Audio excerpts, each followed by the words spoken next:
अमरजीत सदा, सबसे कम उम्र का कातिल। दोस्तों, क्या आपने कभी सुनी है दुनिया की ऐसी खौफनाक कहानी जिसे सुनकर रूह कांप जाए?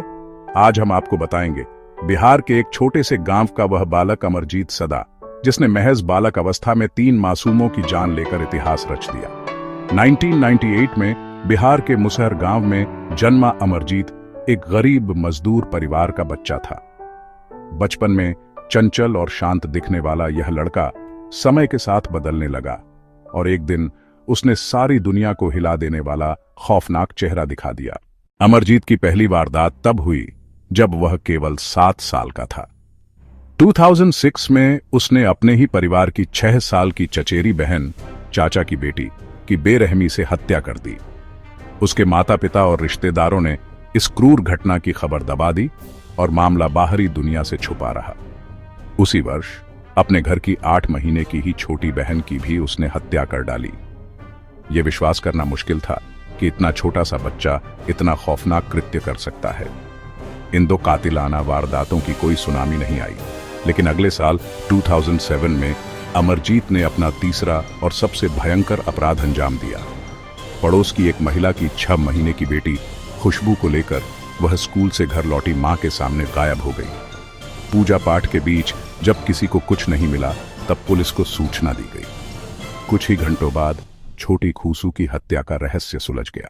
अमरजीत ने कबूला कि उसने ही खुशबू को उठाया था और उस पर ईंटें मारकर जघन्य वार किया। फिर उसने लड़की का गला घोंटकर हत्या कर दी और शव को खेत में दबाने की कोशिश की। बच्चे की मां का कहना था, मैं उसे सोता छोड़ गई थी, लौट कर आई तो बेटी वहां नहीं थी। और इसी बीच अमरजीत ने पुलिस को घटना स्थल तक भी ले जाकर पूरा सच बता दिया। इन घटनाओं की श्रृंखला में तीनों हत्याओं की विधि लगभग समान थी। सभी में हाथ से मारपीट और गला घोंटना शामिल था। पुलिस जांच में सामने आया कि अमरजीत को दूसरों को चोट पहुंचाने में आनंद आता था। जब खुशबू की लाश तलाशने लगी तो इलाके में सनसनी फैल गई। पुलिस ने गांव में पूछताछ शुरू की और अंततः अमरजीत की ओर सवालों का पहाड़ चला दिया। छोटे से बालक ने आश्चर्यजनक ढंग से अपनी सारी कहानी हंसते हंसते बयां कर दी। पूछताछ के दौरान वह घबराया नहीं, बल्कि बिस्किट की मांग करने लगा।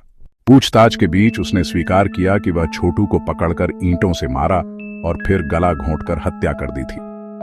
पुलिस को अपनी बहन और चचेरी बहन की हत्याओं की भी जानकारी दी। अमरजीत को हिरासत में लेते समय वह मुस्कुरा रहा था। उसके चेहरे पर न डर था और न ही पछतावा। यह अत्याचारी कृत्य देखकर पुलिस और अधिकारियों ने अमरजीत का मनोवैज्ञानिक परीक्षण कराया। एक मनोवैज्ञानिक ने कहा कि वह पीड़ित जैसा है, अर्थात बालक सही और गलत का फर्क समझने में असमर्थ था। अन्य विशेषज्ञों ने बताया कि उसे दूसरों को दुख पहुंचाने में सुख मिलता था और वह अपने अपराधों पर कोई पश्चाताप नहीं दिखाता। अंततः अमरजीत सदा को गिरफ्तार कर कोर्ट में पेश किया गया। भारतीय कानून के मुताबिक नाबालिग अपराधी को जेल या मौत की सजा नहीं दी जा सकती, इसलिए उसे बेगूसराय के मुंगेर स्थित बाल गृह में भेज दिया गया।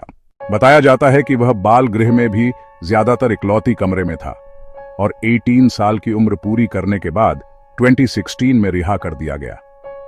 तब से उसका अता पता नहीं है। इस घटना ने समाज में हलचल मचा दी। अखबारों ने इसे बड़े पैमाने पर छापा और टीवी चैनलों में चर्चा का विषय बना दिया। विदेशी मीडिया ने भी इसे झकझोर कर दिखाया। द गार्जियन ने लिखा कि इस सनसनीखेज रिपोर्टिंग ने दिखाया कि इंडियन मीडिया भयावह अपराधों पर कितना फोकस कर रहा है। लोग हैरान थे कि एक मासूम बच्चा ऐसा कैसे कर सकता है। सोशल मीडिया पर बहस छिड़ गई। कहीं लोगों ने बाल अपराध कानून की कड़ी आलोचना की तो कहीं बच्चों के मानसिक स्वास्थ्य पर सवाल उठाए गए। यह केस ने नाबालिग अपराध पर गहरी सोच प्रारंभ कर दी। समाज ने पूछा, क्या हमारे घरों और स्कूलों में इतनी संवेदनशीलता नसीब नहीं कि एक बच्चा सपने नहीं, डरावनी हकीकत बना? मीडिया सनसनी के बीच पुलिस उपायों और बचपन की बेखौफियत पर भी चर्चा हुई। कुछ जानकारों ने कहा कि अमरजीत की त्रासद कहानी हमें समाज में व्याप्त गरीबी और कुपोषण के भयावह पहलुओं पर भी सोचने को मजबूर करती है। अंत में यह दिल दहला देने वाली कहानी सिर्फ एक भयावह कांड नहीं, एक चेतावनी भी है। अमरजीत सदा की दास्तान हम सभी के सामने सवाल रखती है कि बच्चों के मासूम मन में इतनी क्रूरता कहां से आई और समाज को ऐसी त्रासदियों से कैसे बचाना है। यह रहस्य अभी भी हवा में लहरा रहा है। किसी उत्तर की तलाश में ऐसी रहस्यमयी वीडियो को देखने के लिए लाइक करें, शेयर करें और सब्सक्राइब करें ना भूलें।